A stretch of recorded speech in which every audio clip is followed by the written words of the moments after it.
Afternoon, Black people. We discussed several elements of human behavior throughout the course. Uh, we've discussed, how people develop across the life course. We've developed how we've talked about how your internal self develops in terms of our personal likes, preferences, and attitudes towards certain things. We talked about how and why we are drawn to other individuals and how healthy relationships are formed or disrupted. This chapter, we want to look more closely at how people are drawn to groups and how groups develop. Related to this is very much how the behavior and presence of individuals affects our behavior.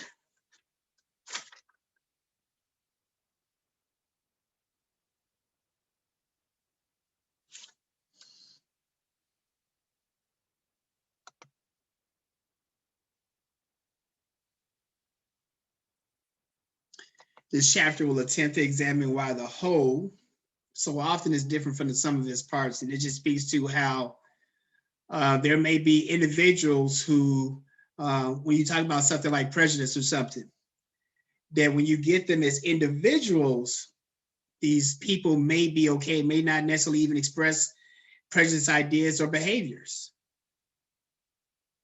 But when they get within the group, it's like you got a full-fledged Klan rally out there. And this is how many institutional discrimination formulates. Is that things like that, it's not just maintained by an individual, but it's maintained by a group of individuals. When we try and look at police brutality, Michael, like trying to study individual officers and holding individual officers accountable, as we see, and rarely, of course, are they held accountable, but work with me. That's gonna like probably prove a bit limited. We need to look more closely at what's going on with the institutions. We still, the individuals absolutely need to be held accountable. And generally, when you kill somebody, you get jail time. I know that's probably what would happen to me.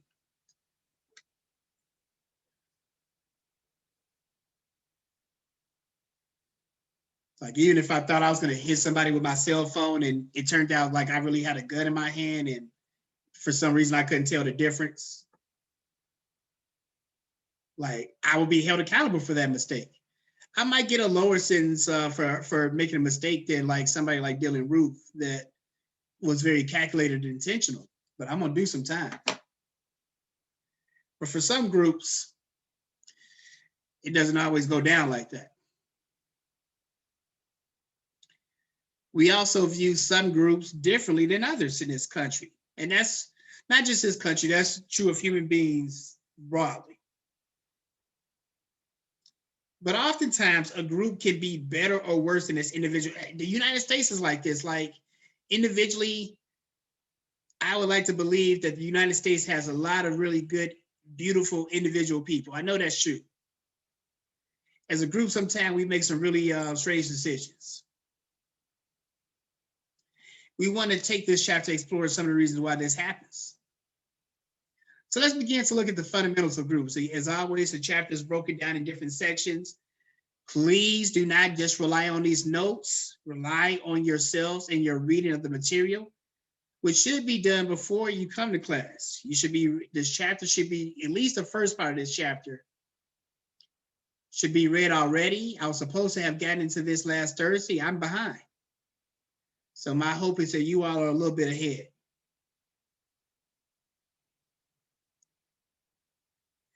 Let's be clear, first off, what we mean scientifically by what a group is.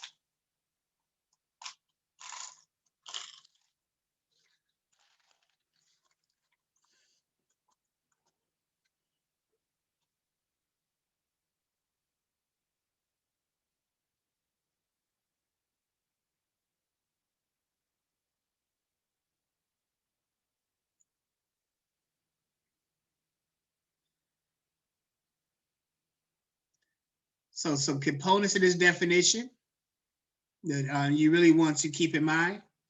And these are the things where, again, like a lot of times there's a lot of attention and energy spent to making sure that you write down the information that's on the screen that, of course, is being recorded for you and can be available to you anytime.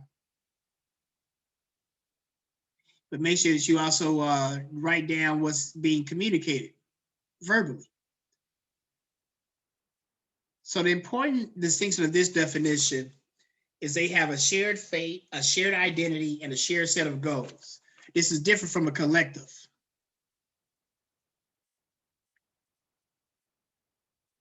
This class may be a collective. It may not necessarily be a group.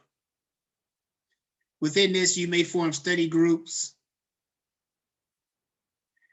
that has a shared set of goals, a shared fate to a certain extent.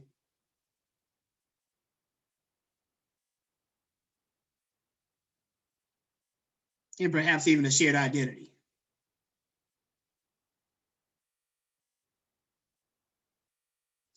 We talked about culture throughout in the social sciences, and culture can have a huge influence on what defines a group.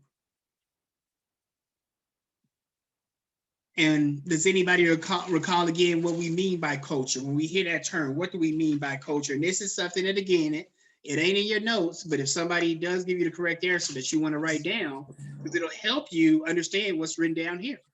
So what do we mean by culture? Culture is usually, we see that as like a, basically a shared, like set of beliefs, norms, values, language can be part of the culture, it's basically what's expected of this group of people. Good, Ron. One extra credit point. So again, Ron gave you some things there that you should add to this part of your notes that will help you understand all this textbook information a lot better. Because if you only try and memorize what's here, that's generally not going to lead to a broad understanding. You can memorize it. Most of you all are not really good memorizers, quite frankly. Most human beings aren't.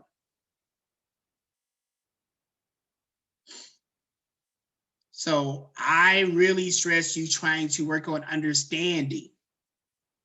Don't try and memorize your Bible. What good does that do if you don't understand nothing is going on in it?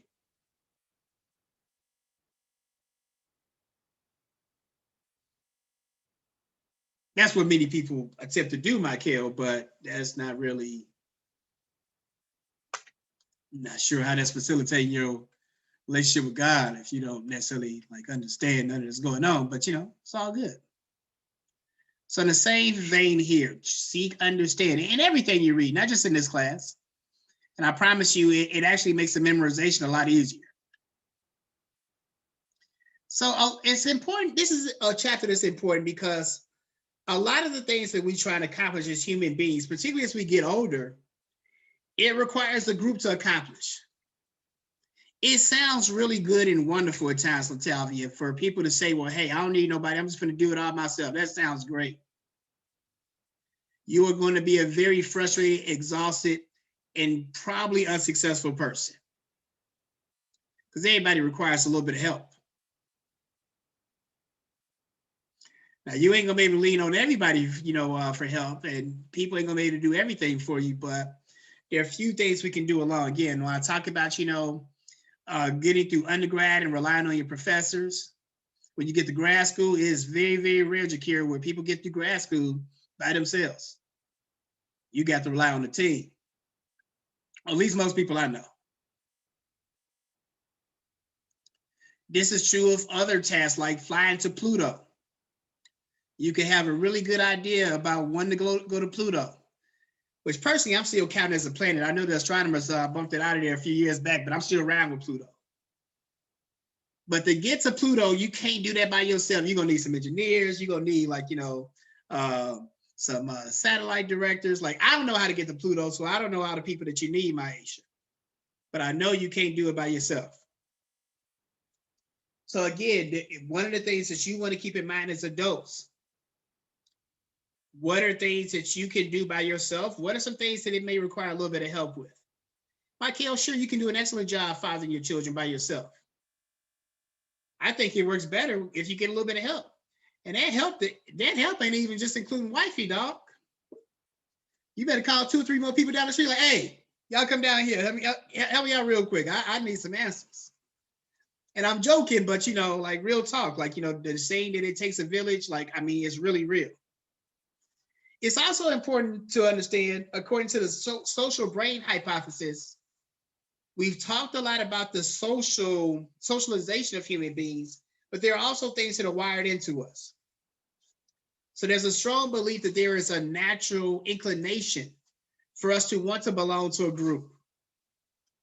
One of the reasons why, like, you know, and one of the things that we have to be mindful about in terms of like COVID and students is that it ain't natural for people to be isolated and in their rooms and stuff all the time away from people.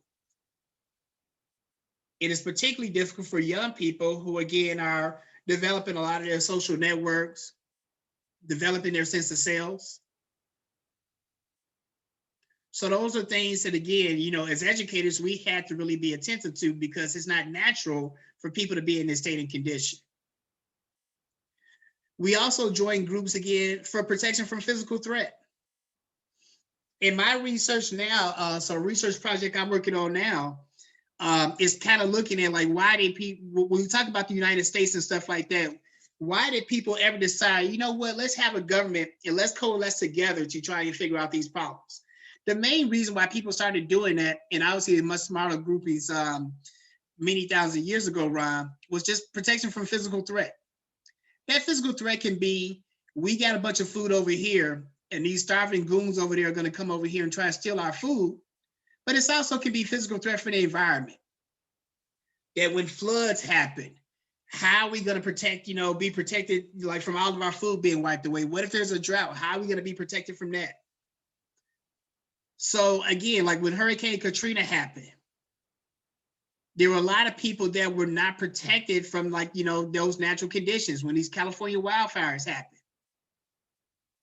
So whether it be through the government, Latavia, or through just, you know, looking out for one another, you know, from physical threat, like gangs, like, you know, we talk about this in California, well, in LA and Chicago, Irish gangs, if you've ever seen like the gangs of New York, because again, all these gangs are not just Black and Latino.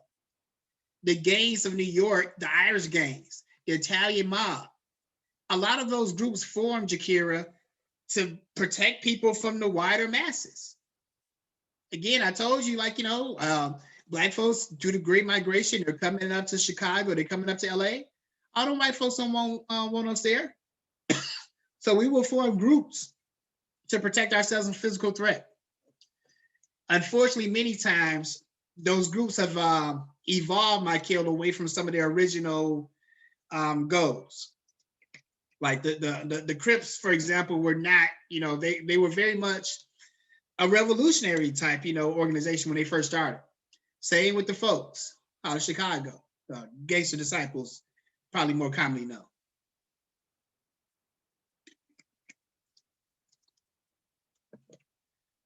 So there are many reasons for joining groups. What you all want to think about are, what are the reasons for you joining in groups?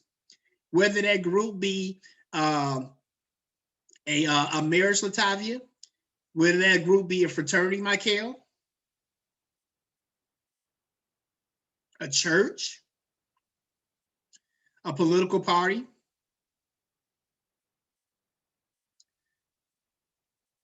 that you want to be very rational and thoughtful about what are the goals of the group and how are your goals achieved by being in this group. Within any group, Ron, roles quickly formulate.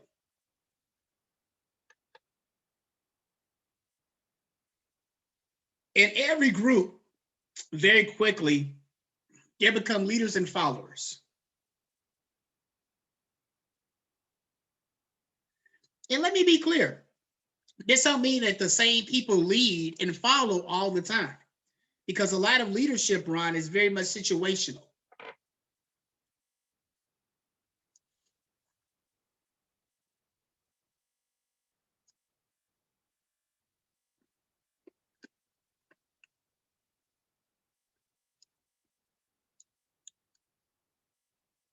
Some groups have formal roles.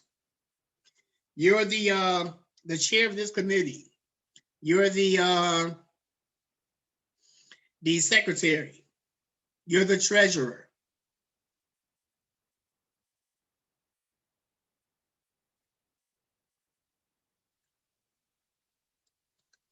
Other times it can be informal. So if you have a regular crew and stuff, you know, Michael, that you go out with on Friday nights and stuff, it might already be assumed, okay, this person is going to be the person to drive. It's going to be the person that actually kind of figure out what we're going to do. So my role oftentimes, you know, in our college days, like, you know, hey, let's get together, let's do something. The person oftentimes being responsible to figure that shit out would be me. I didn't really want to,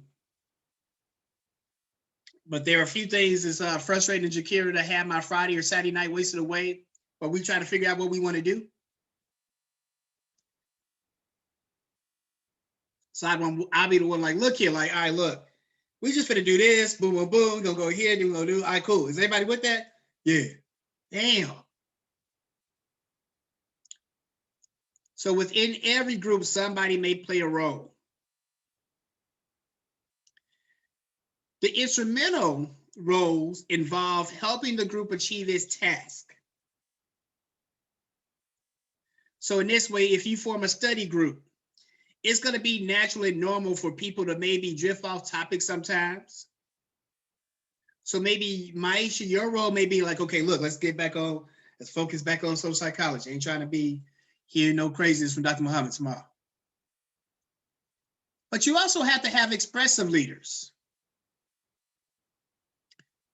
This is important where, like, if the expressive leader tends to the emotional needs of the group. So think about this like in athletics and stuff, Michael.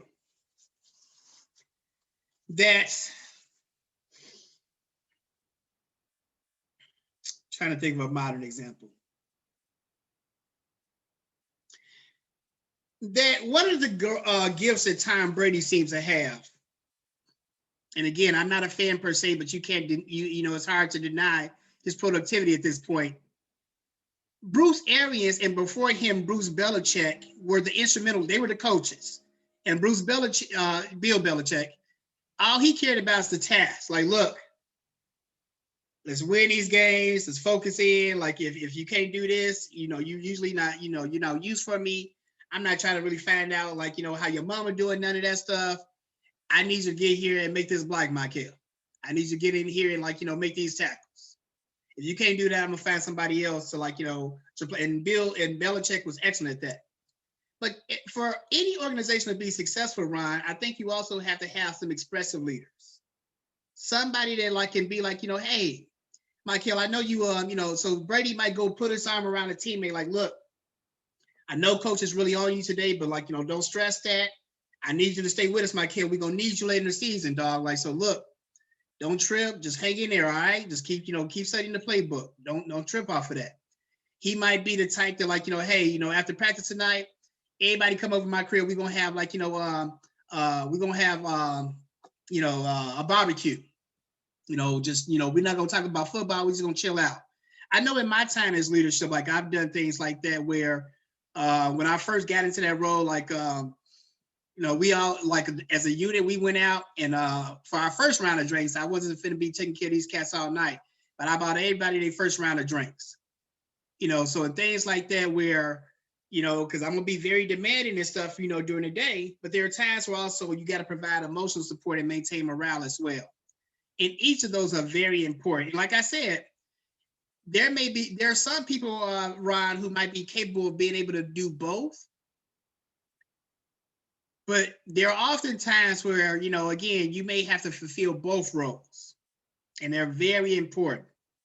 If, again, everything, and there are going to be certain situations, and we'll talk about this, where you have to stay very much on task. Like in the military or something like that, right? They don't have as much time and room and space for expressive needs being met. The task there is to try and avoid you getting killed. So your drill sergeant, Maisha, they might not have the room and spaces to give orders really nicely and friendly, but you'll be very grateful if they bring you home safely.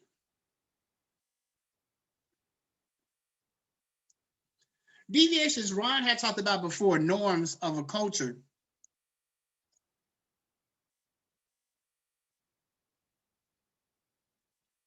And when norms are deviated, they can threaten, group uniformity and social identity. We talked about before that one of the reasons why people join a group is to increase their personal and social identity.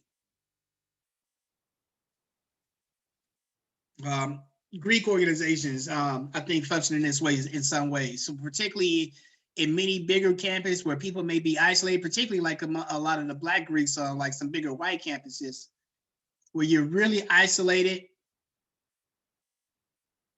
made to feel ostracized. But within that group, you can feel, some unity, some identity that goes beyond the identity that some of the white students may see you as. But deviations from these norms can threaten group identity and a sense of uniformity that many individuals are drawn to groups for.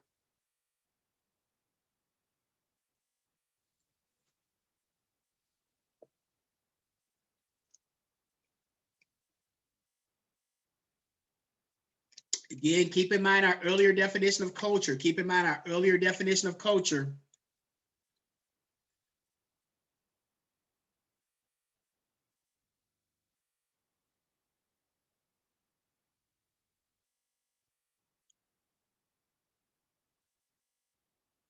Make sure you understand what you're writing down and you're not just jotting down information.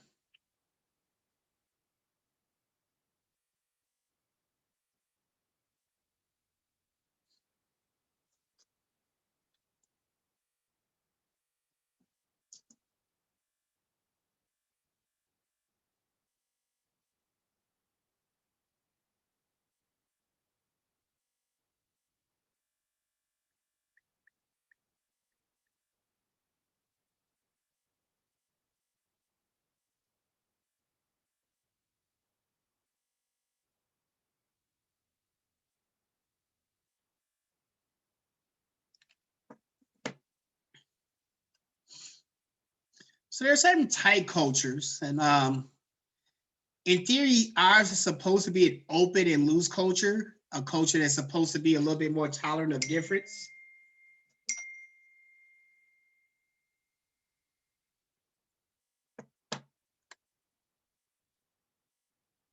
But it's debatable the extent that that's the case. But in tight cultures, there are very strong norms and there's little tolerance for deviant behavior.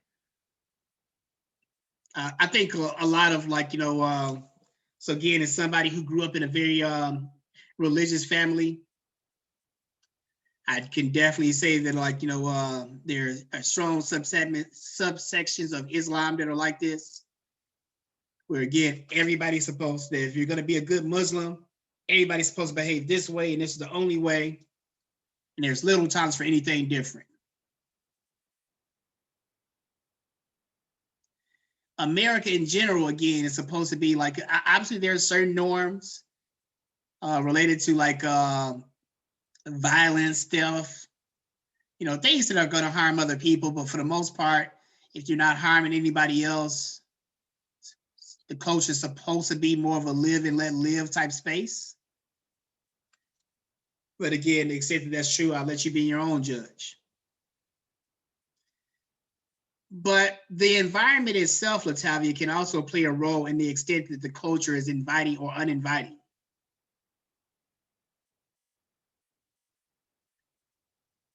Again, so we saw where there are the threats of the pandemic, the cultures all across the world became a lot more tighter. So there became bans on parts of the world that people could come from. And all types of people started banning Americans, quite frankly. It's very annoying to me because, I'd be loving to travel, but since I live in a country where people don't know how to act, they like, nah, y'all can't come in. Maybe one day. But also, again, we saw this, for example, even though we have a large immigrant population in America, many people have viewed recent immigrants as threats, and there have been tighter restraints championed in terms of allowing who we do and don't allow into the country. Again, we look at like loose cultures, and the higher number means the more loose you are. The higher number represents more loose.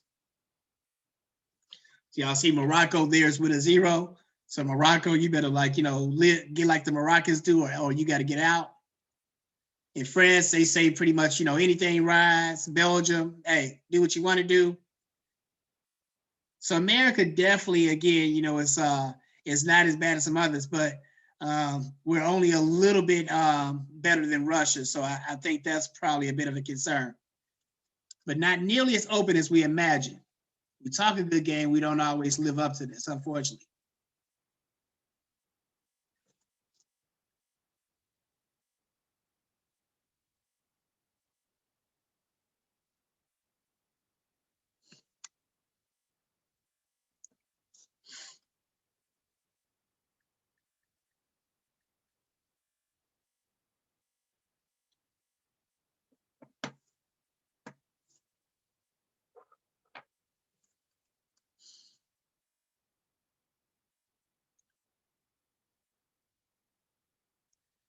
Group cohesion speaks to the extent that members are committed to group goals.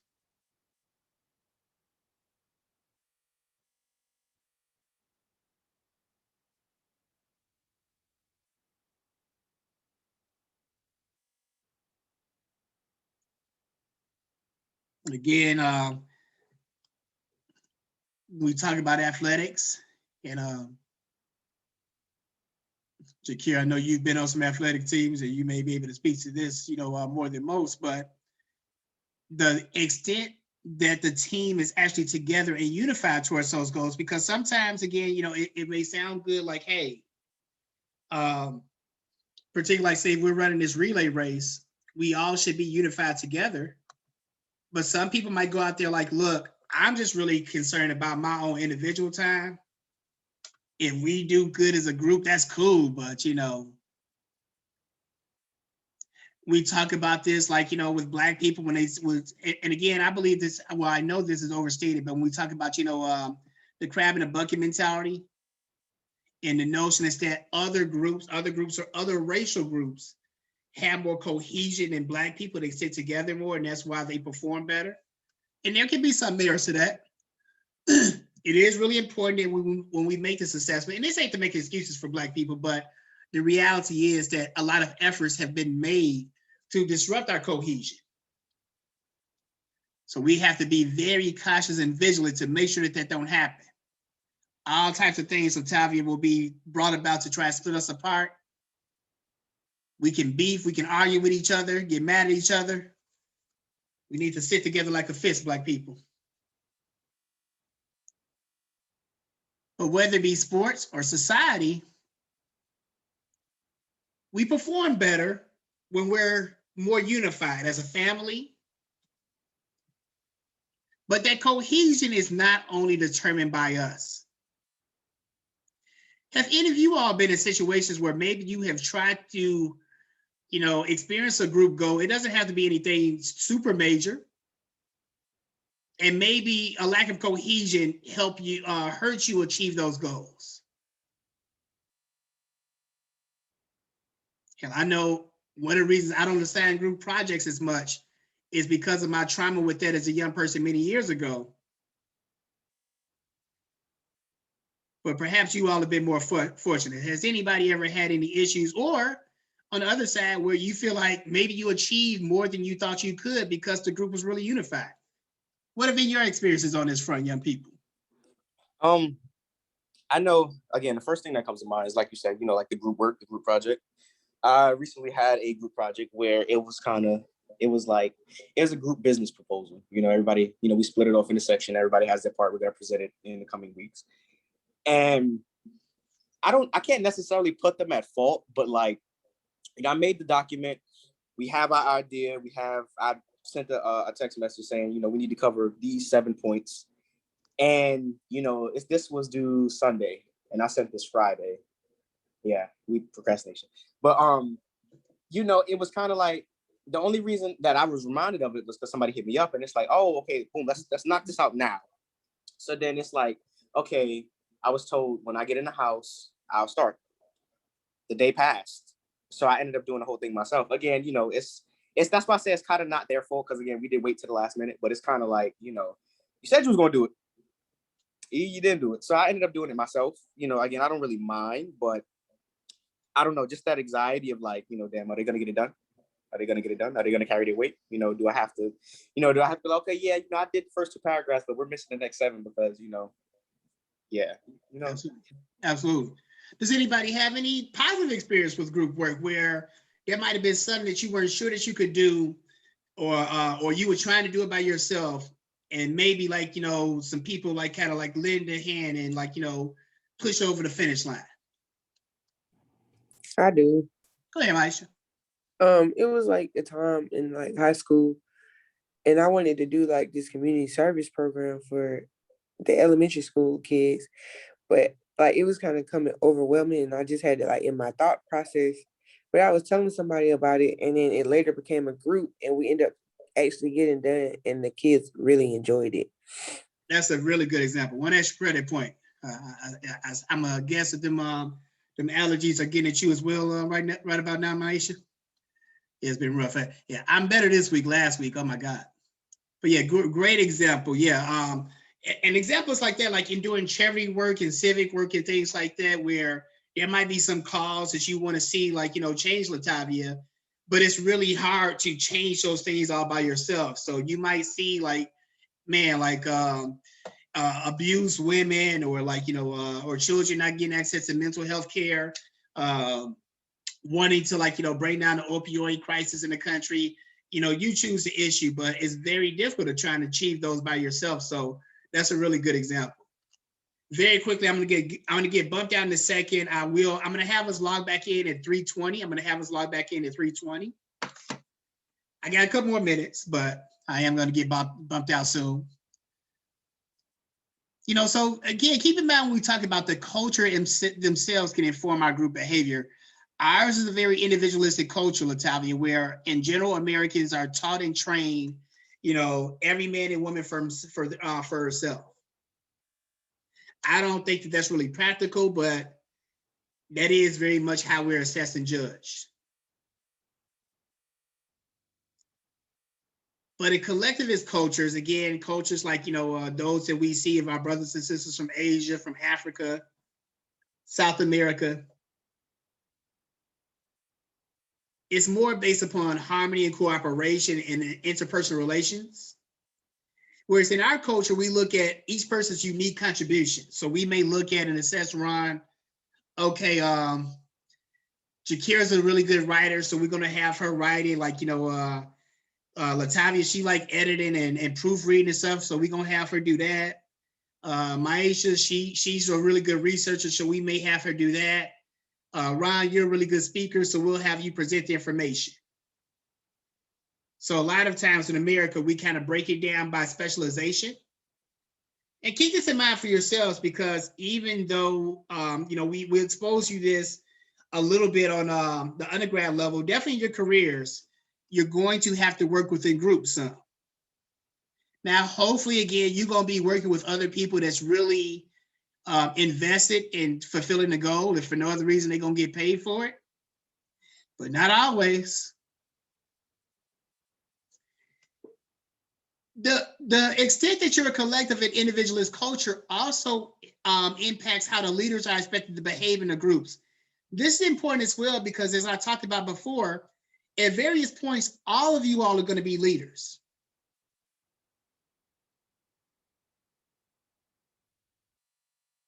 It is important to understand what's going to be expected of you in a group situation, depending upon the type of quote unquote followers that you have. So one of the things, right, you know, in individualistic cultures, for example, it requires, Latavia, that we have a certain comfort with group conflict and heated debate. Now, like, I know, again, that's very much my leadership style in terms of like, look, I don't want y'all coming in here just all agreeing with each other. I want what's the best way for us to move forward on this? And everybody just say what they got to say. Be thoughtful about it. Don't come in here saying nothing that you know is not factually true. But we got this issue that we want to try and deal with. Jakira, what do you think? Maisha, what do you think? Usually, again, since we got a good cohesive group, it doesn't get very confrontational or nothing like that. It don't get too heated, but sometimes it could. It's going to be your job as leader, Jakira, to allow that, but not let it get to a point where it's too where it's destructive. But also allow people to really say their piece, but then monitor in a way where everybody feels like they're heard, and you can find some way, ideally, to maybe bring their ideas together. We're going to get bumped out now. As always, this part of the lecture is being recorded. It will be posted for you. We'll log back on the same link at 3:20. I won't keep you terribly long, but I do want to get this a pretty long chapter. So I want to make sure that I get through a nice amount of it today. So we'll log back on using the same link at 3:20.